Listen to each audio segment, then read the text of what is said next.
आप सभी भाई-बहनों का आध्यात्मिक ज्ञानात्मक चैनल की ब्रह्म मुहूर्त ज्ञान उपदेश कक्षा में एक बार फिर स्वागत है।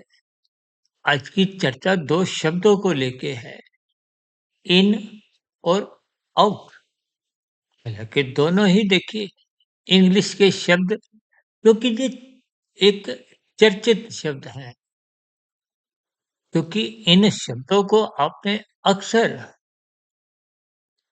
जगह-जगह पढ़ा होगा। रेस्टोरेंट में जाओ तो इन आउट की स्थितियाँ पढ़ने में आ जाती हैं। किसी पार्किंग स्थल पर जाओ वहाँ भी इन आउट की स्थितियाँ पढ़ने में आती हैं।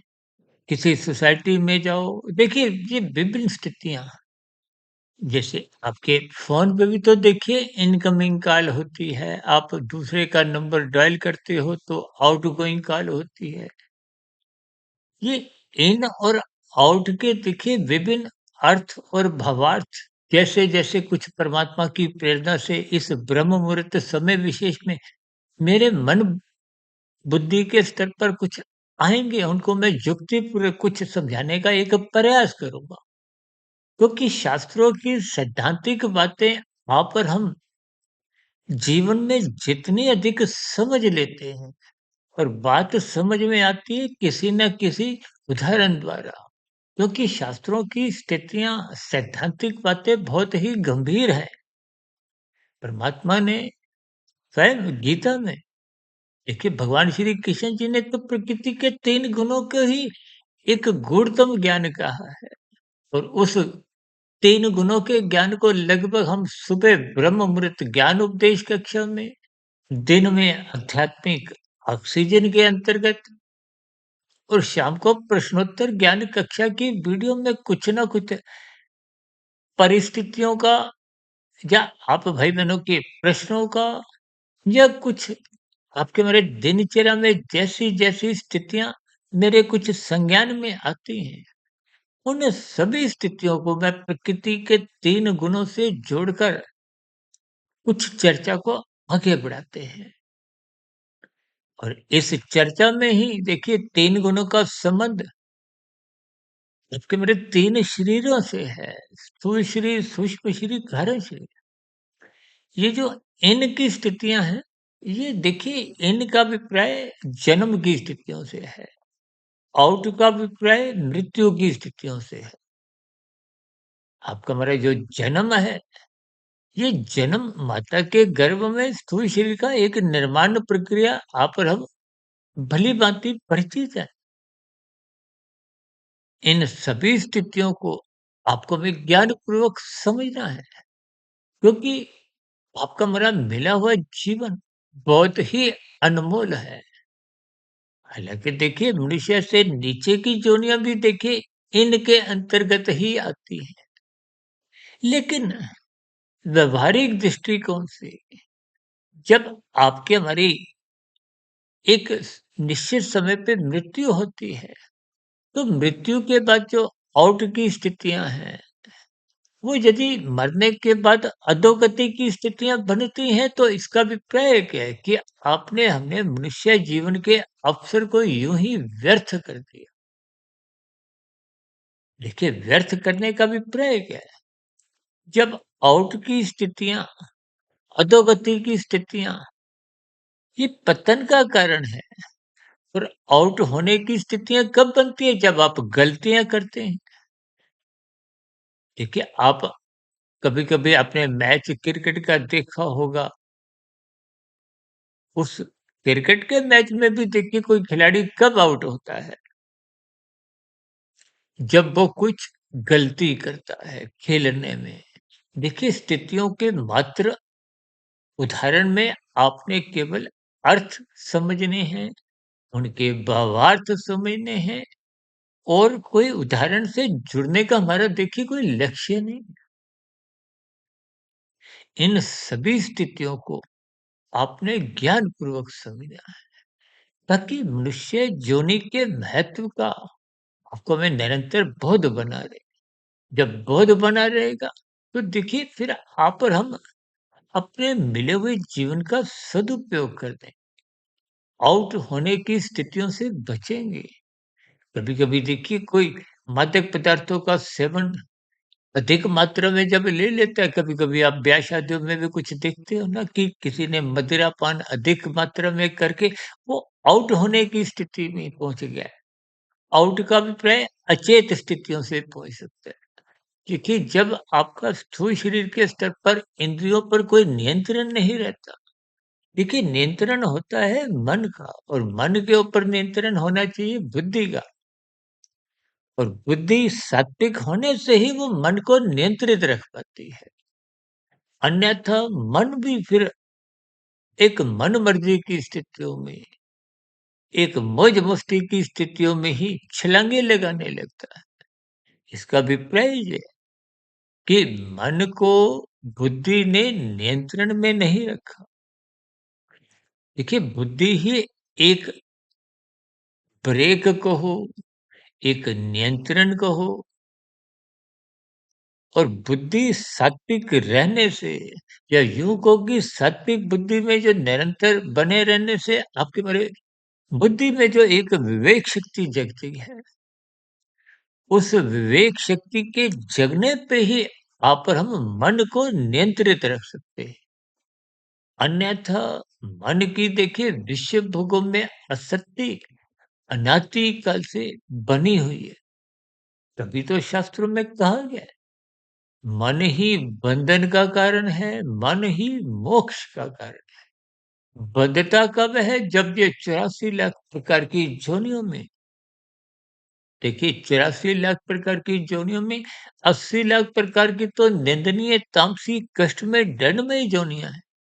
उन योनियों में कब जाना पड़ता है? जब मनुष्य जीवन के अवसर को आप यूं ही पाप कर्मों में कानून का एक उल्लंघन करने में यानी कि अपराध या पाप दोनों स्थितियों को जब आप एक अधिक अनुपात में कर जाते हो, पुण्य कर्मों की न्यूनता रह जाती है, तो फिर वो आपका मतलब कर्मशय संस्कार बिगड़ जाते हैं।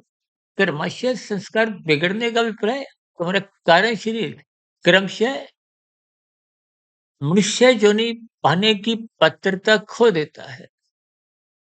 एक बार आपको ध्यान होगा शायद 5 वर्ष पहले ही हमने एक वीडियो मनुष्य के मरने के बाद का अगला जन्म पर इन सभी स्थितियों पर विशेष चर्चा उस बहुत बड़ी वीडियो पौने 3 घंटे की थी। उसमें हमने विस्तार से इन सभी स्थितियों पर प्रकाश डाला। क्योंकि मनुष्य योनि कर्म योनि है। अक्सर इस कर्म योनि को हम परीक्षा योनि से भी संबोधित इसीलिए करते हैं। जैसे परीक्षा में उत्तर पुस्तिका में आप जो प्रश्नों के उत्तर लिखते हो, उस लिखे गए उत्तरों के आधार पे ही आपको में एक नंबर मिलते हैं। नंबर कहो, नतीजे कहो, परिणाम कहो, ठीक इसी तरह मरते दम तक आप और हम जितने भी कर्म करते हैं, देखिए वेदों में तो आरंभ से ही दिशा निर्देश जारी करते हुए उसमें समझाया गया ये करो, ये मत करो। इतनी सी बात यदि मनुष्य को समझ में आ जाए, यूँ तो देखिए तकनीकी रूप से मेरी, आपकी सबकी ही आत्मा ज्ञान स्वरूप है। कि ये जो कभी-कभी कहते हैं ना हमारी 3000 वीडियो जो आज तक प्रसारित हुई हैं, उन 3000 प्रसारित हो चुकी वीडियो में भी देखिए कोई नया ज्ञान नहीं। शास्त्रों में भी कोई नया ज्ञान नहीं है, चाहे वेदों का ज्ञान हो, वेदों का सरलीकरण उपनिषद में और उपनिषदों का ही सरलीकरण विभिन्न पुराणों में, जिनकी देखिए भागवत पुराण के रूप में और भी देखिए विभिन्न प्रकार के एक साप्ताहिक यज्ञ को हो, वास्तव में तो देखिए विशेष रूप से 1-2 शहरों में नहीं, सैकड़ों शहरों में प्रतिदिन ही इस भागवत पुराण की चर्चाएँ होती हैं। इन पुराणों में देखिए विभिन्न प्रकार की कथा कहानियाँ, देवी-देवताओं से जुड़ते हुए विभिन्न प्रकार की कुछ सकारात्मक स्थितियाँ एक उपदेश रूप में, एक साधारण संसारी मनुष्य को समझाने के लिए ही समझाएगी, ताकि मनुष्य उन सभी स्थितियों को अपने जीवन में अपनाए। जैसे हम बच्चों को देखिए बच्चे जब शरारत करते हैं तो रात को सोते समय जब विभिन्न प्रकार की कुछ कथा कहानियों का आप कुछ ऐसे बच्चे को समझाते हैं ताकि बच्चा उस गलती को जो उसने की थी, उसकी पुनरावृत्ति ना करे। आप और हम भी तो देखिए परमात्मा के बच्चे हैं। हम भी तो जीवन में जब गलतियाँ करते जाते हैं, गलतियाँ करते जाते तो उन की गई गलतियों का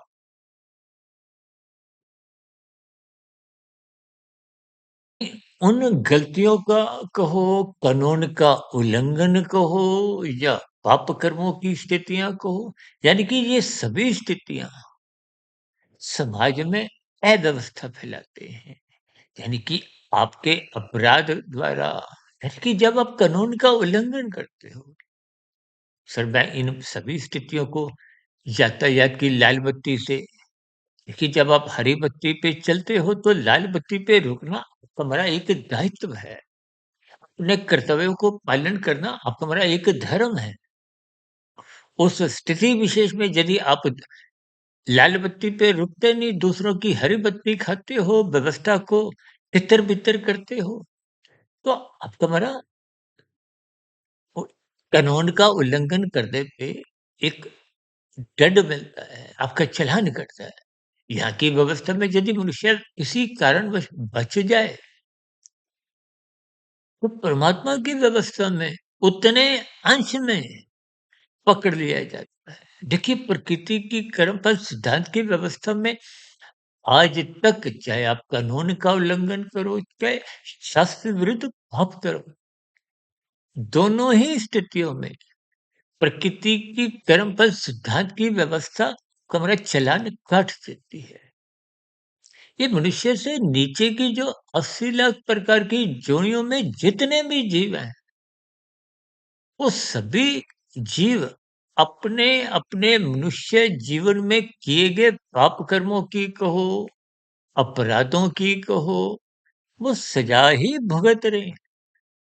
अब क्योंकि परमात्मा देखिए एक परम दयालु यानी कि परमात्मा ने नीचे की योनियों को क्रमशः इसीलिए चेत रखा है ताकि उनको ऐसा बोध नहीं हो, उनको अपने दुखों का बोध नहीं हो। लेकिन आपको हमें सचेत इसलिए रखा है। इसलिए हम देखिए प्रतिदिन बार-बार किसी न किसी रूप में शास्त्रों की बातों को प्रत्यक्ष, अप्रत्यक्ष रूप से उठाते हैं, उस पर चर्चा रखते हैं, ताकि बात की एक गंभीरता तुम्हें समझ में आ जाए। आपके हमारे कर्मों में निरंतर सुधार हो, हम कानूनों का भी पालन करें, शास्त्र सम्मत कर्म करें, पाप कर्मों से बचें और यहाँ तक संभव हो आध्यात्मिक उन्नति के दरवाजे भी क्रमशः खोलते हुए अपने जन्म मरण के बंधनों से मुक्ति पाएं। यानी इस इन रूपी जो मनुष्य जोड़ी का जो आपको में जन्म मिला है, उस जन्म को आप और हम मायातीत की स्थिति में या यूं को कि एक अंतिम जन्म के रूप में मोक्ष की स्थिति की प्राप्ति करें। देखिए जब-जब आप और हम मिले हुए जीवन का एक सदुपयोग करते हैं, अनुशासन में रहते हैं, अपनी दिनचर्या व्यवस्थित रखते हैं, तभी तो शास्त्रों में कहा गया है, सत्संग करो, मनुष्य जोनि पाकर आपको में सत्संग करना अनिवार्य है। अन्यथा पशु वृत्तियाँ पनपने लगती हैं। ये पशु वृत्तियों का अभिप्राय तामसी स्थितियों से है। देखिए तामसी स्थितियों का अभिप्राय निंदनीय कार्यों से है। देखिए जब पशु वृत्तियाँ नाचने लगती हैं, तो आपके बड़े व्यवहार में मानवता समाप्त होने लगती है, इंसानियत समाप्त होने लगती है और आप और हम एक वैश्यपन में यानी कि एक पशुता के अंतर्गत पाप कर्म करते हैं, निषेध स्थितियों में उलझे रहते हैं। ये सभी स्थितियाँ आपका हमारा कर्मशः बिगाड़ती हैं और बिगड़ा हुआ कर्मशः फिर आउट होने की स्थिति में और नीचे की जोनियों में जाने को बाध्य कर देती है। इन सभी स्थितियों को देखिए आपको हमें ज्ञानपूर्वक समझना है ताकि आउट होने की जो एक स्थितियाँ हैं यानी कि अधोगति की जो एक स्थितियाँ हैं, देखिए नीचे की तो 80 लाख प्रकार की योनियों में 20 लाख तरह की तो वनस्पति योनियाँ हैं। और वनस्पति ही तुम्हारे जीवन का एक आहार है, भोजन है। कि हमारे घरों में देखिए जितनी भी सब्जियाँ आती हैं, जितने भी फल आते हैं, ये मिर्च मसाले जो सूखे रूप में और भी देखिए दाल, चावल, गेहूँ ये सब वनस्पति की ही स्थितियाँ हैं। वनस्पति आपके हमारे जीवन की एक रक्षा के लिए कहो, आवश्यकताओं की पूर्ति के लिए कहो, वो हमारी सेवा करती है। वो देखिए चल फिर भी नहीं सकती। अब मच्छर को आप पकड़ना चाहो तो वो भाग जाता है, मक्खी को आप पकड़ना चाहो तो वो भाग जाती है, पक्षियों को, पशुओं को ये क्या संकेत देते हैं कि आज देखिए मांसाहार भोजन का जो प्रचलन चल रहा है, ये सभी स्थितियाँ देखिए जैसे आपको कोई हल्का-सा एक थप्पड़ भी मारे, कभी-कभी हमें देखिए बस में, मेट्रो में, रेलगाड़ी में या कहीं चलते-फिरते किसी अन्य मनुष्य से कुछ तन के स्थूल शरीर के स्तर पर कुछ छू लेते हैं या किसी तरह उसका तो हम उस पर एक शोक, एक एक सॉरी सी बोलते हैं। जबकि मांसाहार भोजन के अंतर्गत आप और हम देखिए अपनी जीभया के स्वाद के लिए आप पक्षियों की, पशुओं की हत्या करते हैं।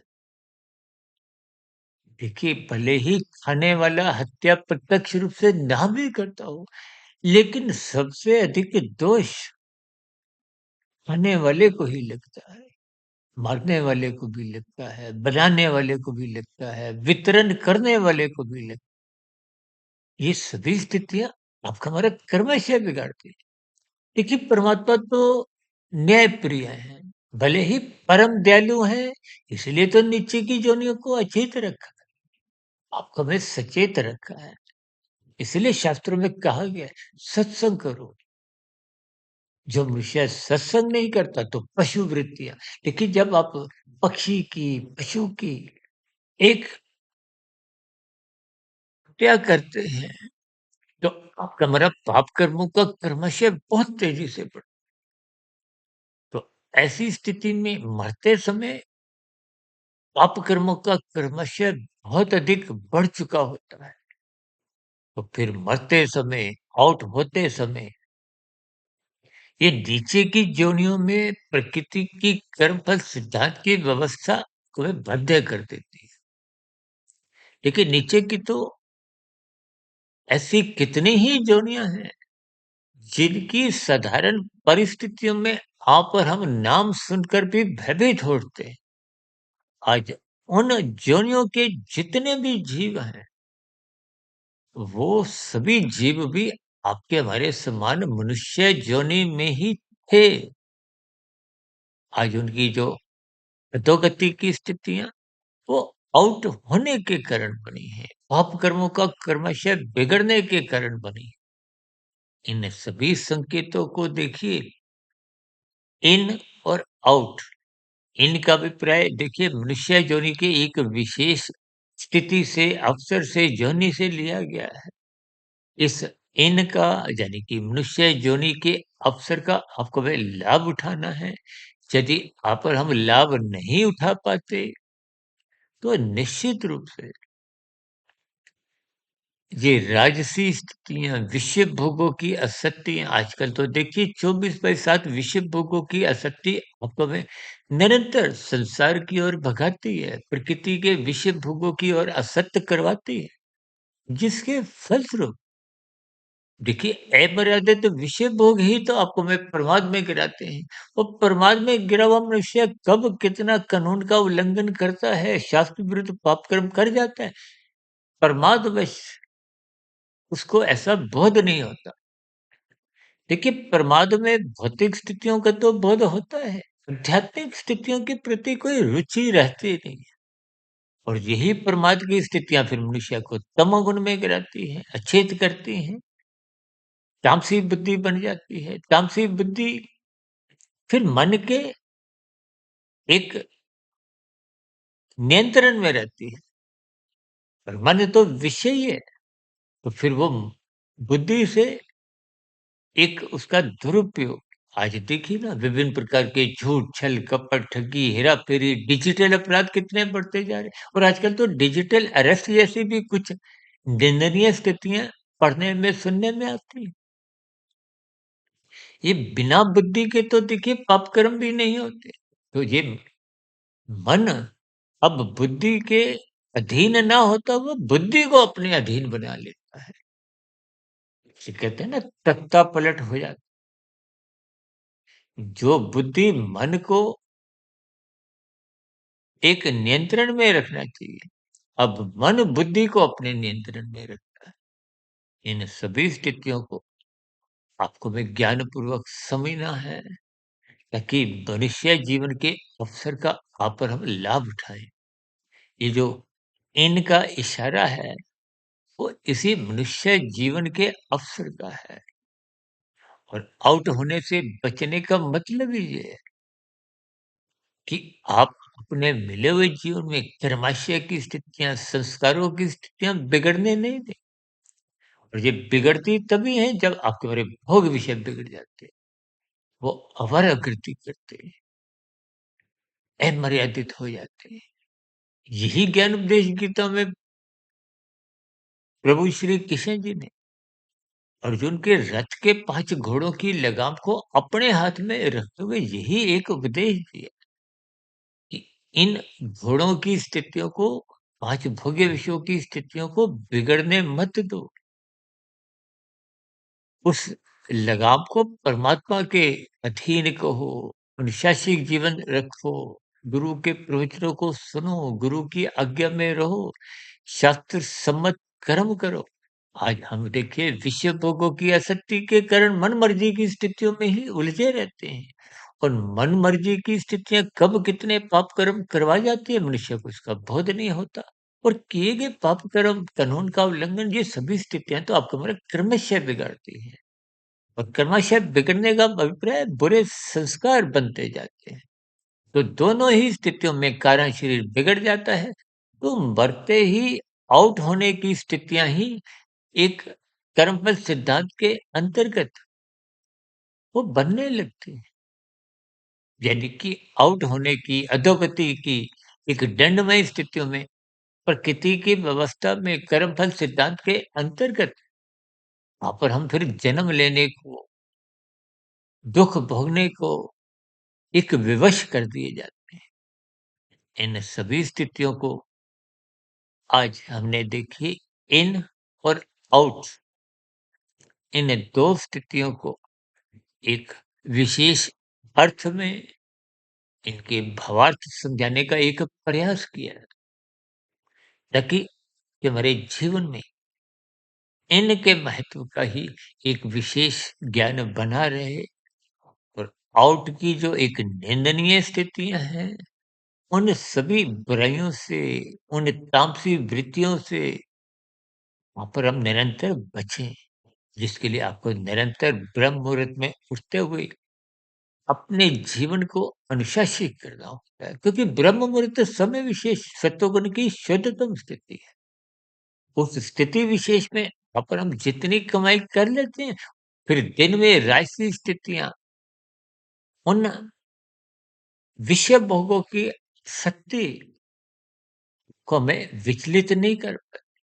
जब रजोगुण बिगड़ता नहीं है, तो फिर मनुष्य का तमोगुण में गिरने का, आउट होने की स्थितियों का प्रश्न नहीं उठता। ऐसी सभी सात्विक शुभ स्थितियां कि हमारे जीवन में भी बने, ताकि पर हम इनके अंतर्गत मनुष्य जोनि के एक अवसर का लाभ उठाएं।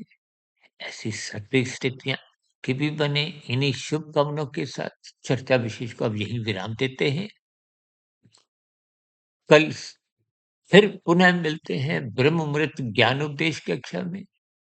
तो दिन में तो देखिए हम आध्यात्मिक ऑक्सीजन के अंतर्गत कुछ लघु ज्ञान संदेश में कुछ शब्दों की, पंक्तियों की कुछ सरल व्याख्या करते हुए आध्यात्मिक संदेश, एक ब्रेकिंग, जैसे ब्रेकिंग न्यूज कुछ एक विशेष समाचार को लेके आती है। इसी तरह हम आध्यात्मिक ऑक्सीजन में भी देखिए कुछ लघु ज्ञान संदेश प्रस्तुत करते हैं, ताकि हमारे जीवन में बुराइयाँ, पाप कर्म, कानून का उल्लंघन, ये सब स्थितियाँ समाप्त। और शाम को प्रश्नोत्तर ज्ञान कक्षा में आप भाई बहनों के कुछ प्रश्नों को या संसारी साधारण परिस्थितियों को एक साधारण स्तर पर तर्कपूर्वक समझाने का हम प्रयास करते हैं। चर्चा विषय को यहीं विराम देते हैं। आप सभी भाई बहनों का इस चर्चा विषय को ध्यानपूर्वक, धैर्यपूर्वक और गंभीरतापूर्वक सुनने के लिए आप सभी भाई बहनों का बहुत बहुत धन्यवाद।